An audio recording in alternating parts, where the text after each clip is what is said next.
अंजलि की दोस्त महिमा के शब्द उसके कानों में अभी तक गूंज रहे थे। अब क्या करेगी यह शादी? सिर के बाल सफ़ेद होने लगे। 30 को पार कर गई। ये शादी की उम्र थोड़ी है। लंच का समय था। स्कूल की सभी टीचरें साथ में बैठकर खाना खा रही थी। सब 1-2-4 के ग्रुप में बटी हुई थी। अपनी 3 सहेलियों के साथ एक ग्रुप में थी।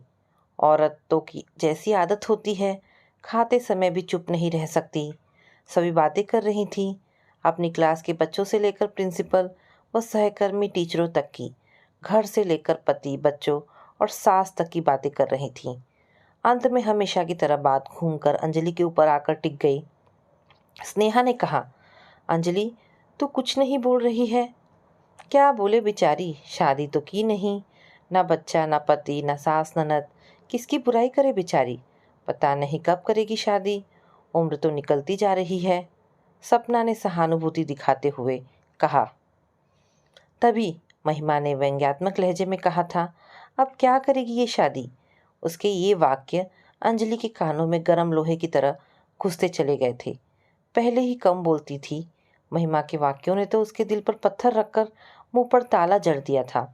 उसके मुख पर हजारों रेगिस्तानों की सी वीरानी और गर्म धूल की परतें जम गई थी। आंखें जड़ होकर बस खाने की प्लेट पर जड़ हो गई थी। महिमा की बात पर स्नेहा और सपना भी हैरान रह गई थी। उसे ऐसी बात नहीं कहनी चाहिए थी। अंजलि की अभी तक शादी नहीं हुई थी, उसमें उसका क्या दोष था? सबकी अपनी अपनी मजबूरियां होती हैं। अंजलि की भी थी, तभी तो अब तक उसकी शादी नहीं हो पाई थी।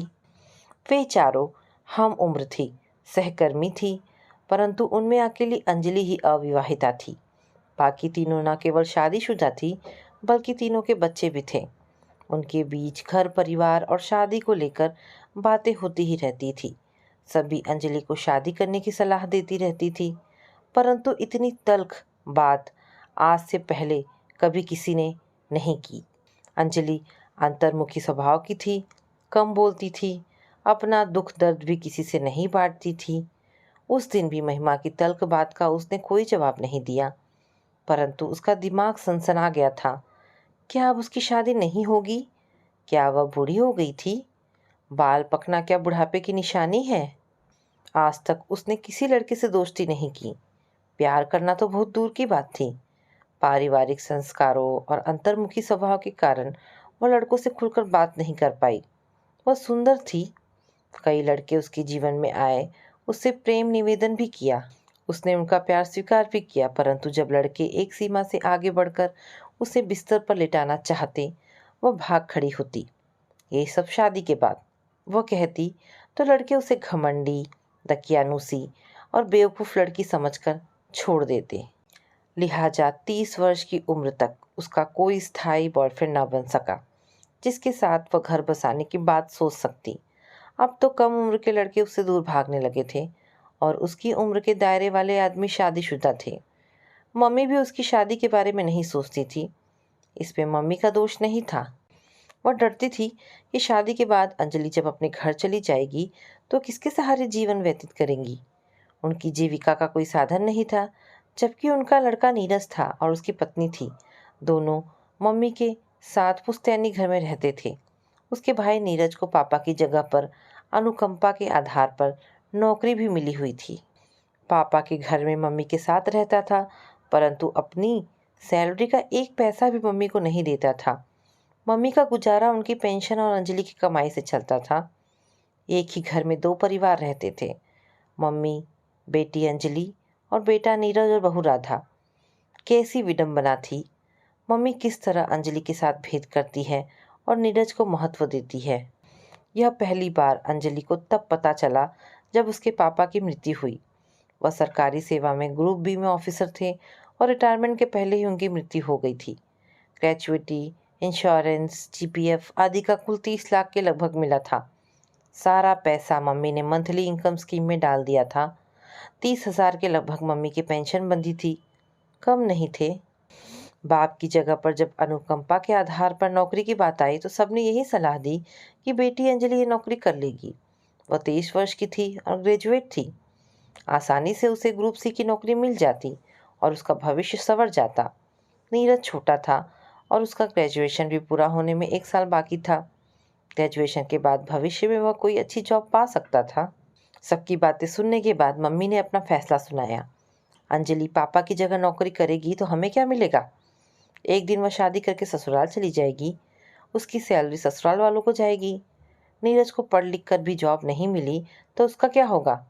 सो नौकरी नीरज ही करेगा, चाहे जो हो जाए।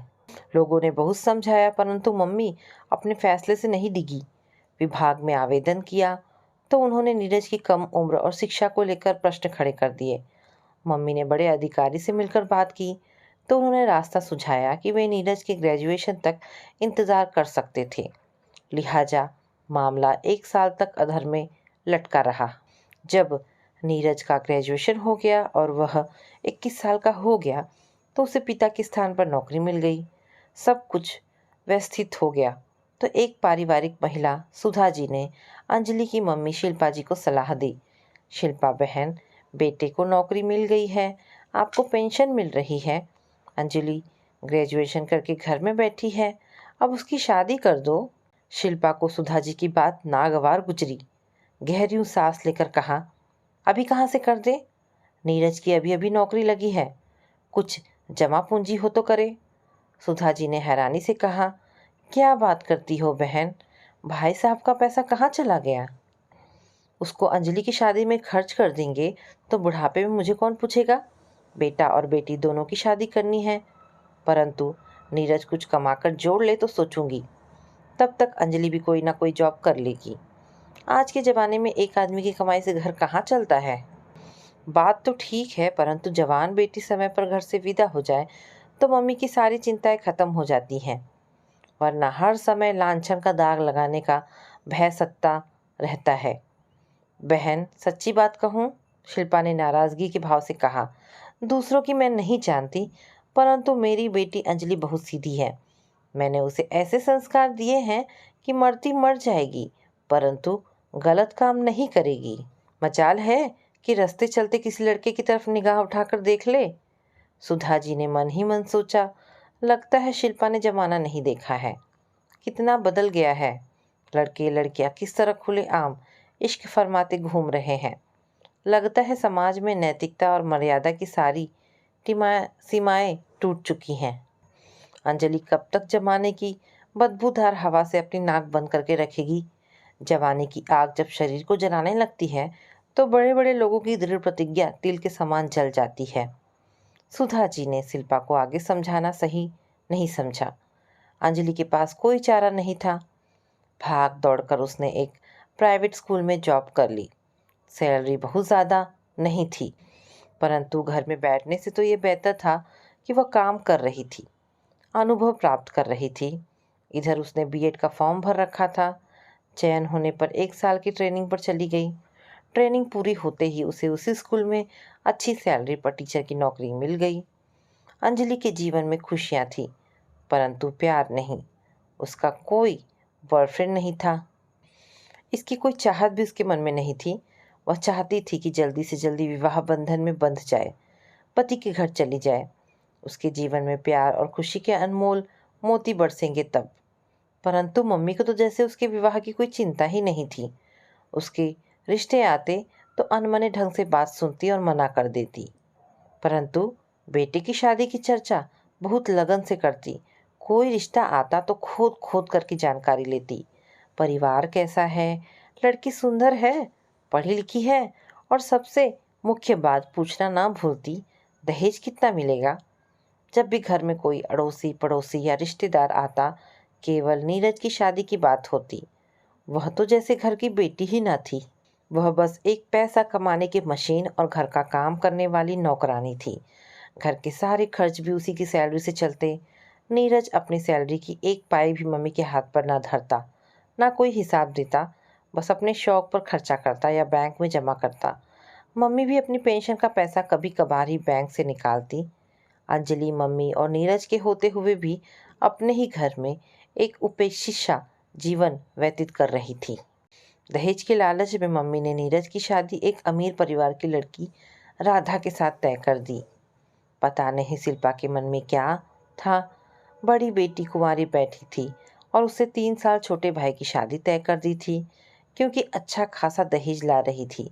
किसी खास ने सवाल किया तो शिल्पा का दिल जला देने वाला जवाब था। बेटा दहेज ला रहा है, परंतु बेटी दहेज लेकर जाएगी। फिर क्यों ना पहले बेटी की शादी करो। अंजलि के दिल को बहुत चोट पहुंची। पहले वह घर की बातें किसी से नहीं कहती थी, परंतु ये सारी बातें उसने अपनी सहेलियों से कही तो स्नेहा ने कहा, यार समझ में नहीं आता तुम्हारी मम्मी सगी है कि सौतेली। अरे सौतेली माँ भी बहुत अच्छी होती है। समझना बहुत मुश्किल है कि वह तुम्हारी शादी के खिलाफ क्यों है। मुझे तो लगता है या तो इसका भाई नीरज बहुत होशियार है, या इसकी मम्मी बहुत लोभी और लालची, जो नीरज की शादी में लेना तो जानती हैं और अंजलि के विवाह में कुछ भी खर्च नहीं करना चाहती। सपना ने कहा, तुम्हारा भाई अपना बैंक बैलेंस बढ़ा रहा है। मम्मी अपना पैसा खर्च नहीं कर रही हैं।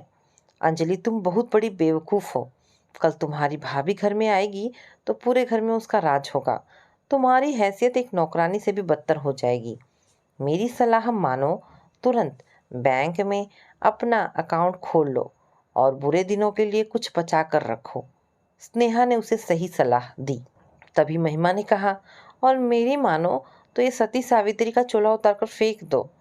आज के ज़माने में नैतिकता, मर्यादा और पारिवारिक संस्कारों का आडंबर ओढ़कर जीने से जीवन बहुत कठिन हो जाता है, खासकर जब सगी मम्मी और भाई तुम्हारे जीवन को बर्बाद करने में जुटे हों। ऐसी स्थिति में तुम्हें स्वयं अपना रास्ता तलाश करना होगा। किसी लड़के को पसंद करके उसके साथ घर बसा लो, वरना उम्र निकलने के बाद पछताने के सिवाय और कुछ नहीं मिलेगा। महिमा की बात बहुत सही थी। सबने उसकी बात से सहमति जताई। सबसे पहला काम उसने ये किया कि बैंक में अकाउंट खोल लिया। अगले महीने जब उसने मम्मी के हाथ पर पैसे नहीं रखे तो मम्मी ने कड़े स्वर में पूछा, अंजलि सैलरी नहीं मिली क्या? मिली है, परंतु बैंक में है। अंजलि ने भी जोर से जवाब दिया। अब दबकर रहने से क्या हासिल होने वाला था। बैंक में क्या? क्योंकि अब सैलरी सीधे बैंक अकाउंट में आने लगी है। उसने बिना घबराए जवाब दिया, तो कल निकाल कर ले आना, राशन भरवाना है। मम्मी घर में नीरज भी है, वो मुझसे ज़्यादा सैलरी पाता है। आपकी पेंशन भी कम नहीं है, फिर घर चलाने की जिम्मेदारी मेरी ही क्यों? आप दोनों अपना पैसा क्या ऊपर वाले के घर लेकर जाएंगी? अंजलि ने गुस्से से कहा। अंजलि की बात सुनकर मम्मी सन्न रह गई। उनकी गाय जैसी बेटी मरखनी कैसे हो गई थी?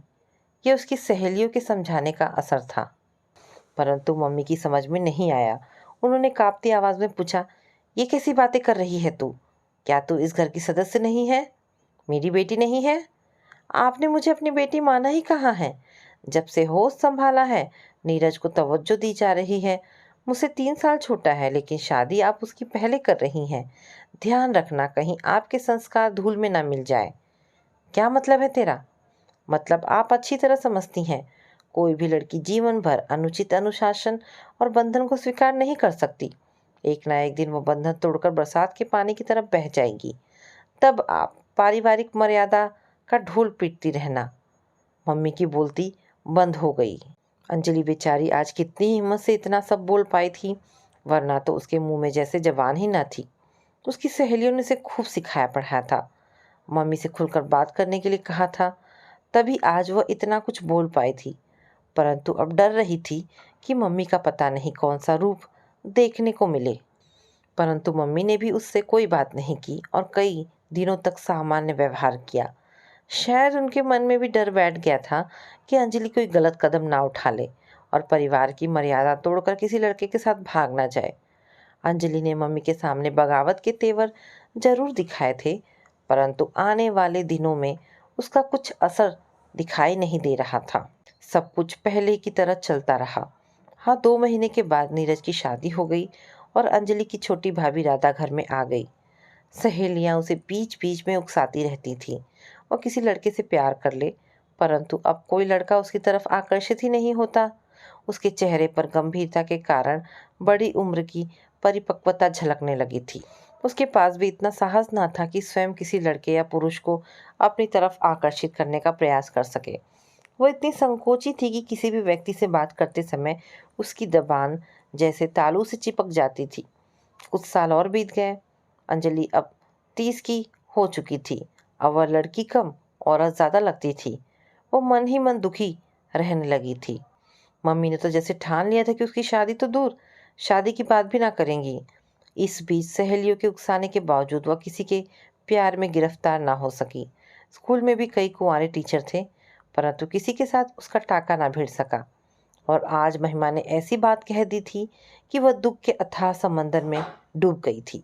काफ़ी देर तक जब वह कमरे से नहीं निकली तो मम्मी ने आकर उसे उठाया। अभी तक लेटी हो? रात हो गई, चलो खाने का इंतज़ाम करो। अंजलि ने लेटे लेटे ही जवाब दिया, मेरा खाने का मन नहीं है, खुद बना लो। राधा भाभी से कहो, वह क्या जीवन भर महावर लगाकर बैठी रहेंगी? अंजलि के स्वर में तीखा व्यंग था। राधा बहू लाखों का दहेज लेकर आई थी, इसलिए मम्मी कभी उसे घर के किसी काम के लिए ना कहती थी। अंजलि के रूप में बिना सैलरी वाली सीधी सादी गऊ जैसी नौकरानी जो मिली थी, परंतु अब उसे सिधाई का चोला उतार कर चंडी बनकर जीना होगा। कब तक कुड़ती रहेगी? क्यों नहीं अपने लिए नया रास्ता ढूंढ लेती? अभी भी देर नहीं हुई थी। मम्मी कुड़कुड़ाती हुई चली गई। उस रात अंजलि ने ना तो घर का कोई काम किया, ना खाना खाया। मम्मी ने भी उसे खाने के लिए नहीं पूछा। डायन माँ भी अपने बच्चों से इस तरह की बेरुखी और बेदर्दी नहीं दिखाती, परंतु शिल्पा किसी और मिट्टी की बनी थी। कोई माँ अपनी बेटी की दुश्मन नहीं होती, परंतु कुछ माएँ बेटों के प्यार में अंधी होकर बेटियों की ज़िंदगी बर्बाद कर देती हैं। शिल्पा बेटे के लिए सारा पैसा बचाकर मरना चाहती थी। दूसरे दिन सुबह अंजलि बहुत शांत थी। उसने मन ही मन एक फैसला ले लिया था। अब कोई उलझन उसके मन में नहीं थी। स्नेहा और सपना ने कहा, अंजलि कल तेरे साथ बहुत बुरा हुआ। महिमा को तुझसे ऐसी बात नहीं कहनी चाहिए थी। तू अभी भी शादी कर सकती है। महिमा ने पश्चाताप भरे स्वर में कहा, अंजलि मुझे माफ़ कर दो। मैंने जो कहा था मजाक के तौर पर कहा था, परंतु बात इतनी गंभीर हो जाएगी मैंने सोचा ही ना था। प्लीज़ मुझे माफ़ कर दो। मेरे मन में तुम्हारे प्रति कोई दुर्भाव नहीं है। मैं जानती हूँ महिमा, अंजलि ने मुस्कुराकर कहा और उसका हाथ पकड़कर सहला दिया। मैं तो उस बात को भूल चुकी हूँ। अब मैंने कुछ और फैसला ले लिया है। क्या? के भाव से तीनों ने उसके चेहरे को देखा। उसने जवाब दिया, अब मैं मम्मी के संरक्षण से बाहर निकलकर अपना स्वतंत्र जीवन जीना चाहती हूँ। तुम लोग मेरे लिए एक किराए का कमरा ढूंढ दो। मम्मी और भाई को बता दिया? सपना ने पूछा। नहीं, मकान मिलने पर बता दूंगी। घर ढूंढने के बजाय अगर तुम अपने लिए लड़का ढूंढ लो तो ज़्यादा बेहतर होगा, स्नेहा ने सलाह दी। वह भी ढूंढ लूँगी, तुम मेरी सहायता करोगी तो? महिमा इतनी देर से कुछ सोच रही थी, अचानक बोली, अंजलि मैं एक बात कहूँ, परंतु ये न समझना कि मैं फिर से तुम्हारा मजाक उड़ा रही हूँ। तुम बताओ तो सही, स्नेहा ने उसका उत्साह बढ़ाया। मेरी नज़र में एक रिश्ता है, परंतु तुम्हें शायद वह अच्छा ना लगे। अच्छा क्यों ना लगेगा? सपना ने पूछा। क्योंकि वह कुंवारा नहीं है, विधुर है, और उसकी 6 साल की एक बेटी भी है। विधुर और एक बेटी का बाप? स्नेहा के मुंह से निकला। उसने अंजलि को देखा, वह शांत थी। सपना भी हैरान थी कि महिमा फिर से अंजलि का मजाक बना रही थी। बोली, यार कल भी तुमने उसका दिल दुखाया था और आज भी। हाँ महिमा, अंजलि अभी इतनी बूढ़ी नहीं हुई है कि उसके लिए कुंवारा लड़का ना मिले। आज लड़के 30-32 साल की उम्र के बाद ही शादी करना पसंद करते हैं। कोशिश करेंगे तो उसके लिए अच्छा लड़का मिल जाएगा, स्नेहा ने कहा। वैसे वो है कौन जिसकी तू बात कर रही है? सपना ने जिज्ञासा से पूछा। महिमा का उत्साह मर गया था, फिर भी उसने बताया, मेरा चचेरा भाई है। उसकी पत्नी कुछ वर्ष पहले मर गई थी। घर में माता पिता और एक बेटी है। सरकारी नौकरी में है। उम्र ज़्यादा नहीं है, 35 या 36 साल। बस कमी इतनी है कि वह विधुर है और एक बेटी का बाप है। कुछ पलों के लिए सन्नाटा पसरा रहा। फिर स्नेहा ने कहा, रिश्ता तो अच्छा है, परंतु क्या अंजलि तैयार होगी? पराई मम्मी की बेटी को अपनाकर उसे मम्मी का प्यार दे सकेगी? परंतु क्या अंजलि की मम्मी ऐसे रिश्ते के लिए तैयार होगी? सपना ने सवाल खड़ा किया। इसकी मम्मी जब कुंवारे लड़के के साथ शादी नहीं करा रही है तो वह विधुर के साथ शादी के लिए कैसे मान जाएगी? स्नेहा ने कहा। फिर कैसे होगा? सपना ने भौहें नचाकर पूछा। अंजलि सबकी बातें गौर से सुन रही थी और मन ही मन कुछ बुन रही थी। उसके दिमाग में विचार बहुत तेजी से दौड़ रहे थे। उसे जल्दी ही फैसला लेना होगा, वरना एक दिन वह औरत से बूढ़ी औरत में बदल जाएगी। तब उसके हाथ में जीवन के सुख में पल नहीं, बस सूखी रेत के रसहीन कण होंगे जो उसकी आंखों में हमेशा किरचों की तरह कसते रहेंगे। अब उसकी आंखें अंजलि के ऊपर टिकी थी। अंजलि ने ज़्यादा देर उन्हें पशोपेश में नहीं रखा। धीमे से बोली, मुझे महिमा के कज़िन का रिश्ता मंजूर है। सभी हैरान रह गए। अंजलि से ऐसे जवाब की अपेक्षा किसी ने नहीं की थी। सभी समझ रहे थे वो मना कर देगी। सबसे ज़्यादा आश्चर्य स्नेहा और सपना को हुआ, तो सबसे ज़्यादा खुशी महिमा को हुई। लेकिन वे तीनों नहीं जानती थी कि भविष्य में पति और मम्मी की दुगनी खुशियाँ जो अंजलि को प्राप्त होने वाली थी, उनके बारे में सोचकर वह अभी से रोमांचित और अभिभूत हो रही थी। क्या तुम एक बेटी को माँ का प्यार दे सकोगी? स्नेहा ने पूछा। हाँ, अंजलि ने दृढ़ स्वर में कहा। अपने जीवन में मुझे मेरी माँ से जो उपेक्षित व्यवहार मिला है, उससे मैं समझ सकती हूँ कि ममता से वंचित लड़की के दिल पर क्या गुजरती है। मैं अपनी होने वाली बेटी को ऐसा प्यार दूंगी कि लोग मुझे असली माँ समझेंगे। मैं तुम्हारी भावनाओं को समझ सकती हूँ, परंतु तुम एक बार फिर से रात में सोच लो, कल बताना। सपना ने सलाह दी। उसे सलाह देने की आदत सी थी। नहीं, अब सोचने का वक्त नहीं है। जितनी जल्दी हो सके मैं मम्मी के नरक से बाहर निकलना चाहती हूँ। अब जब तुम महिमा के भाई के रिश्ते के लिए राजी हो, तो तुम्हें किराए का कमरा क्यों चाहिए? एक आध महीना अपने घर में गुजार लो, स्नेहा ने कहा। चलो, मेरे मन से पश्चाताप की आग ठंडी हो गई। अंजलि ने मेरी बात मानकर मेरे मन का बोझ हल्का कर दिया, वरना कल की बात को लेकर मैं परेशान होती रहती। महिमा ने खुशी मन से कहा। पिछली बातों को याद करने का कोई फ़ायदा नहीं है, अब आगे की सोचो। ये सब कैसे होगा? सपना ने कहा। सबने स्नेहा की तरफ देखा। वही समझदारी भरा जवाब दे सकती थी। कुछ पल विचारने के बाद उसने कहा, अंजलि के घर की परिस्थितियां देखते हुए उसका गाजे बाजे और बारातियों के साथ शादी करना संभव नहीं है। कोर्ट मैरिज करना ही बेहतर तरीका होगा। क्यों ना आर्य समाज मंदिर में शादी कर ले? सपना ने सुझाव दिया। फिर भी शादी रजिस्टर करवानी पड़ेगी, तो एक बार में ही क्यों नहीं? सभी कोर्ट मैरिज पर सहमत थे। महिमा ने सलाह दी, आज ही उसके चाचा के घर चलकर सब कुछ तय कर लिया जाए। सभी तैयार हैं, तो ऐसे काम में देरी क्यों? महिमा के भाई का नाम पंकज था। वह 36 वर्ष का ही था, लंबा और छरहरा कद, हंसमुख चेहरा। अंजलि तो पहली नज़र में ही उस पर फिदा हो गई। पंकज के घर में उसके माता पिता और बेटी थी। अच्छा खाता पीता घर था। जब सभी पंकज और उसके माता पिता से बात कर रहे थे, अंजलि ने पंकज की बेटी को पुचकार कर अपने पास बुला दिया। गोद में बिठाकर उसके सिर पर हाथ फेरते हुए कहा, बेटा, आपका नाम क्या है? खुशी, लेकिन सब मुझे परी कहते हैं। अरे, आपके तो दोनों नाम बहुत ही प्यारे हैं। उसने खुशी को अपनी गोद में समेटते हुए कहा। आप स्कूल जाते हो? हाँ, मैं क्लास 1 में हूँ और मैं ड्राइंग बना लेती हूँ। दिखाऊं? और वह झटपट उसकी गोद से उतर गई और बैग से ड्राइंग की पुस्तक लाकर उसे दिखाने लगी। वाह, बहुत अच्छे, आप तो बहुत अच्छी ड्राइंग कर लेती हो। आंटी, आपको ड्राइंग आती है? मेरी दादी माँ को नहीं आती। हाँ, मुझे बहुत अच्छी ड्राइंग बनानी आती है। आप मुझे बनाना सिखाओगे? उसने मासूमियत से कहा। हाँ, लेकिन मैं बहुत दूर रहती हूँ। आप मुझे अपने घर में रख लो तो मैं आपको रोज़ ड्राइंग सिखा दिया करूँगी। खुशी कुछ सोचने लगी, फिर बोली, पापा से पूछती हूँ। और वह दौड़कर पंकज के पास गई। अपने नन्हे नन्हे हाथों से उसका ध्यान आकर्षित कर बोली, पापा, इन आंटी को ड्राइंग आती है। आप इन्हें घर में रख लो तो मुझे अच्छी ड्राइंग बनाना सिखा देंगी। खुशी की भोली बात पर सभी हंसने लगे। खुशी की समझ में नहीं आया कि सभी क्यों हंस रहे थे। पंकज ने पूछा, ये आंटी आपको अच्छी लगती हैं?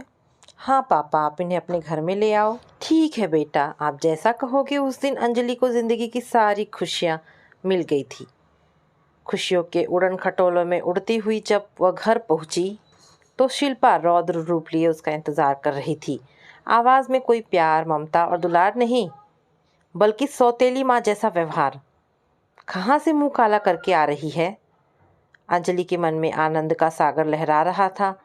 उसने शांत भाव से कहा, मम्मी, मैं तुम्हारी सगी बेटी हूँ। कभी प्यार से भी पूछ लिया करो।